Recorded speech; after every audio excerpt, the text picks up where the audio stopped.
Hello दोस्तों, श्री शिवाय नमस्तुभ्यम। आप सभी का स्वागत है आप सबकी अपनी यूट्यूब चैनल में। आप लोग कैसे हैं? ठीक होंगे, स्वस्थ होंगे और बढ़िया ही होंगे। दोस्तों, वीडियो को बिल्कुल लास्ट तक देखिए। वीडियो अच्छी लगी तो वीडियो को लाइक करिए, चैनल को सब्सक्राइब करिए और लास्ट तक बने रहिए। जो मेरे न्यू भाई बहन हमसे जुड़े हुए हैं, उनसे रिक्वेस्ट है कि वीडियो को लाइक करिए और अंत तक बने रहिए, ताकि इनका नोटिफिकेशन सबसे पहले आप तक के आए। तो आप लोग वीडियो को कहीं से आधी अधूरी देखेंगे तो फिर आपको समझ में नहीं आएंगे। तो इसलिए दोस्तों, आपको जो है पूरी की पूरी वीडियो देखना है, ना कि स्किप करना। स्किप करने से आपको समझ में ही नहीं आएंगे, फिर आप क्या ही करेंगे। तो चलिए, आप लोग बने रहिए और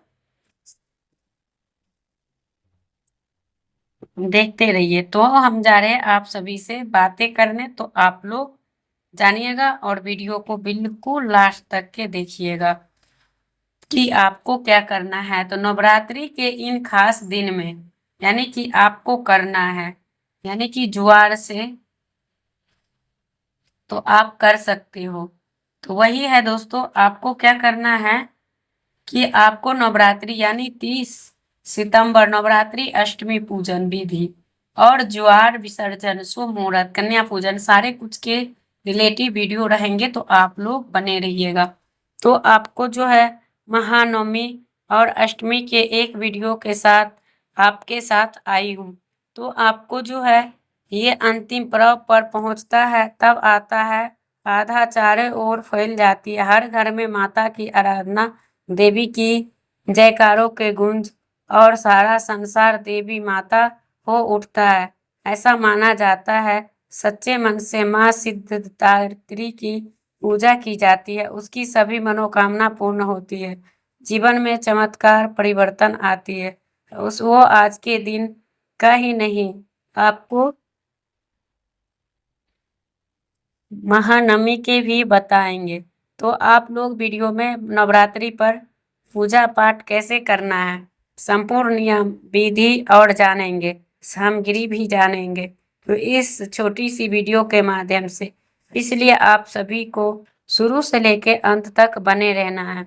आपको ये भी जानेंगे शुभ मुहूर्त क्या है, कौन सी ये कार्य है जो आपको नहीं करनी चाहिए और कौन सी कार्य करना चाहिए।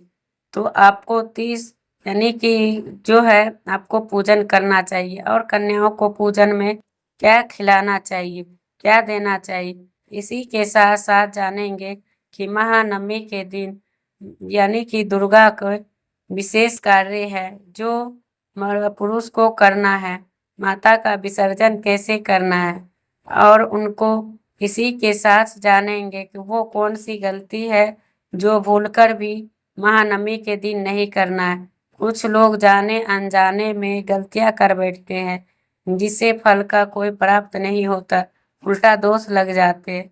तो आप कहीं ये भी गलती तो नहीं कर रहे, तो सब कुछ जानेंगे। इसलिए आपको शुरू से लेके अंत तक बने रहना है, तभी आपको प्राप्त होगी। जब आप तब महानवमी के दिन और दिव्यता की प्रकट होता है। और इस बार की महानवमी के 1 अक्टूबर का 30 सितंबर को है। तो आपको प्रथम देवता यानी कि पूर्वाहन काल में होता है, जिसके द्वारा आह्वान किया जाता है। तो सूर्य की यानी कि वो किया जाता है और उनके उच्चारण फलदायी होता है। तो व्रत का प्रारंभ सुबह या पूर्वाहन काल में करना शुभ होता है, और उनका जो शुभ है वो यानी कि अमावस्या काल से साय के शाम में किया जाता है, ना कि उपवास की समय यानी पूर्व समय का, यानी सुबह का नहीं, संध्या काल का। तो आपको जो है उसी यानी विसर्जित रहते हैं, जो भक्तों का आध्यात्मिक शक्तियों और वर्दियों को जीवन को पवित्र करता है। तो आपको जो है अंतिम दिन और शुभ दिन माना गया है, क्योंकि माँ दुर्गा का मतलब स्वरूप होता है, पृथ्वी पर विराजमान होते हैं और अपने सिद्धि सफलता सुख धन की प्राप्ति करते हैं। तो आपको इस दिन की पूजा विधि केवल अनुष्ठान नहीं, वो देवी की प्रति समर्पण आरती करते हैं।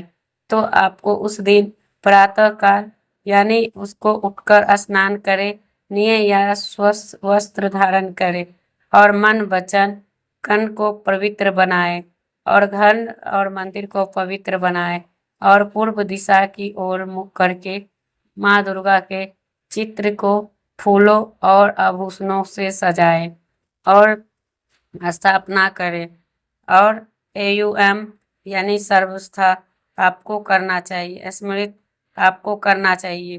तो आपको सूचित किया जाता है और मन से सूचित किया जाता है और संकल्प लेकर आरंभ करें और व्रत संकल्प लेकर यानी कि अच्छे पूर्वक लेकर अयोग रूप का प्रकृति कर सकते हैं और आपको समस्त पापों को नाश, दीर्घ आयु, अयोग्य ऐश्वर्य की प्राप्ति के लिए महानवमी का व्रत कर रहे हैं।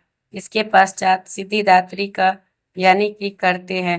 तो आपको जरूर से व्रत के साथ साथ आपको विशेष ध्यान भी रखनी है कि माता रानी का कोई ऐसा गलती ना करे कि उनके आपको पाप को भोगना पड़े। तो आप इन चीजों से बचना चाहिए।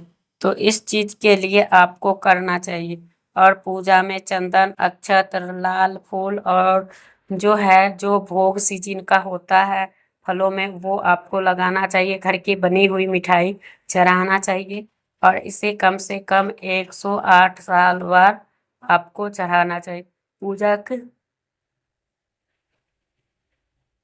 पहले जो है देवी स्रोत भी करनी चाहिए और तो उससे 9 या आपको 5 यानी 9 को तो 9 खिलाना ही चाहिए और उसके बाद जो है पूरी चने हलवे का प्रसाद खिलाए, दक्षिणा और उपहार देकर उनके आशीर्वाद की कृपा और भी अधिक प्रकार होती है। संध्या काल में माता का सुगंध पुष्प और निवेद्य का अर्पित करें या देवी स्वरूपति का अनुष्ठान करते हैं और उनके नमस्तस्ते नमस्तस्ते और नमो नमः का जाप करते हुए माँ का जाप करना चाहिए। परिवार के साथ आरती पूजा करनी चाहिए और माता से क्षमा याचना करें कि हे माँ, यदि अगर कोई टूटी हुई रह गई हो तो आप क्षमा करें और हम पर अपनी कृपा बनाए रखो।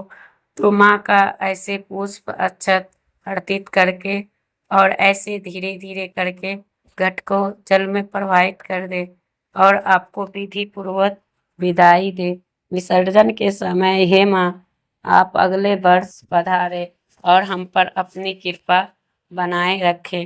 तो अंत में जय माता दी, जय अम्बे गौरी सिद्धिदात्री की जय के जयकारा लगाते रहें और नवरात्रि का सहारा बने और उनके जो है सच्चे मन से माता सिद्धिदात्री की पूजा करते हैं, उनकी समस्त पाप और जो है वो कट जाती है। देवी उन्हें असीम शक्ति और धन संपत्ति आयोग सुख समृद्धि की प्रदान करते हैं।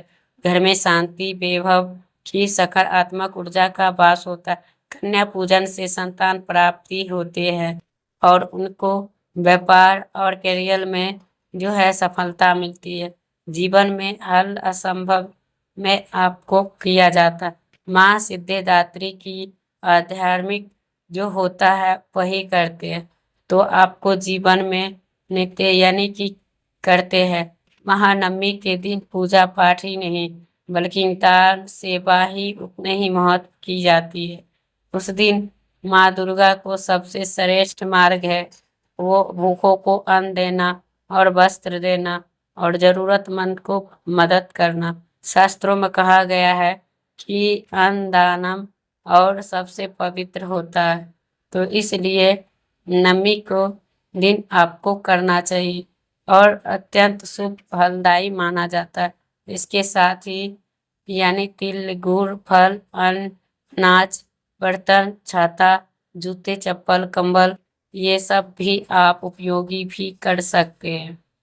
तो विशेष रूप से कन्याओं को चुन्नी यानी चूड़ियाओं मिठाई का दान करते हैं, ये होता है। और आपको किसी का सहाय होता है तो आप वस्त्र देते हैं तो आपको ज़रूर से करना चाहिए। तो आपका उसका फल जो है हज़ारों का होता है। तो आपको जो है कोई पापों का नाश होता है। तो आपको सुख समृद्धि आरोग्य संतान सुख और जो मनोकामना को प्रदान करता है।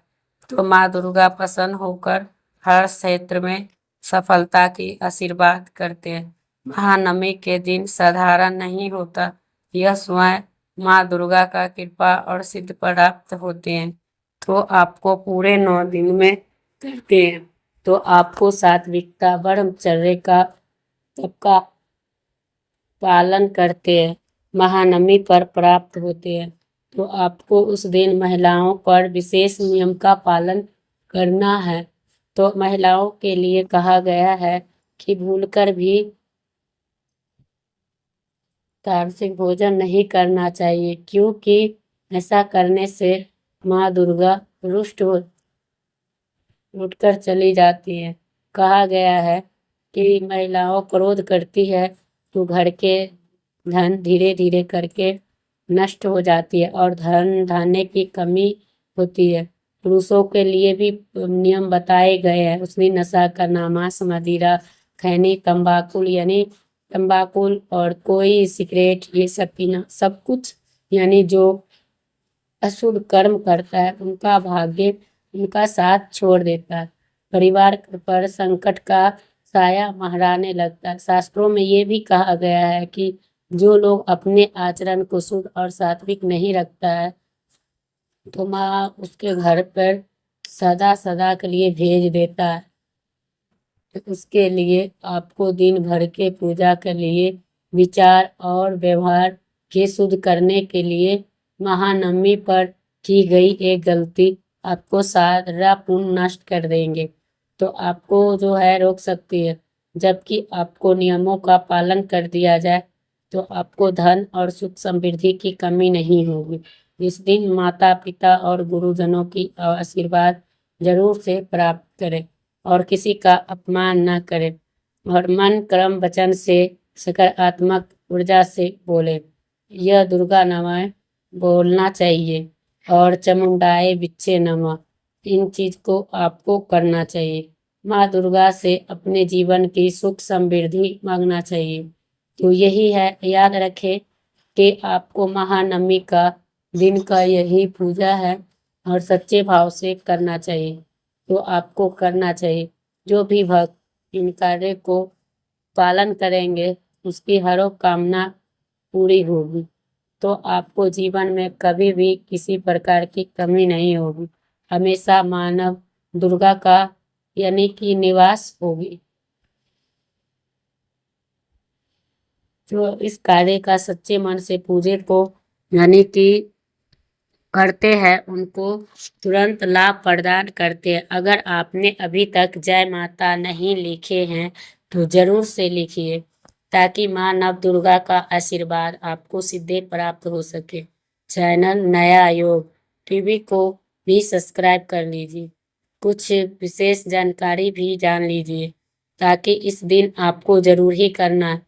महानवमी के पवित्र दिन कन्या पूजन और कन्या भोज करना सबसे महत्वपूर्ण होता है और सबसे उत्तम माना गया।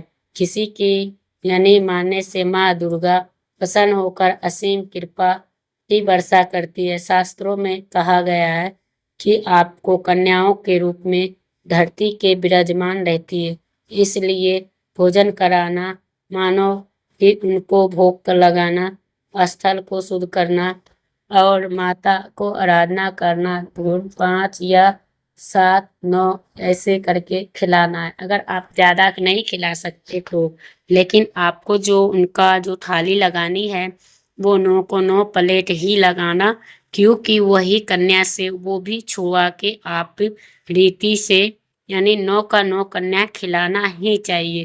तो इसके बाद आपको माँ दुर्गा का अर्पित सात्विक भोजन परोसे, यानी कि कन्या का पारंपरिक रूप से सूखी सब्जी और हलवा अवश्य होना चाहिए और फल में जो मिठाई और वो रह सकते हैं। माता का ध्यान रहे और प्रेम पूर्वक खिलाए और भोजन समाप्त होने के दक्षिणा, उपहार, फल, वस्त्र देना चाहिए। तो दोस्तों वीडियो करूंगी ये फ्रेंड, फिर मिलूंगी एक नए वीडियो के साथ। तब तक के लिए श्री शिवाय नमस्तुभ्यं।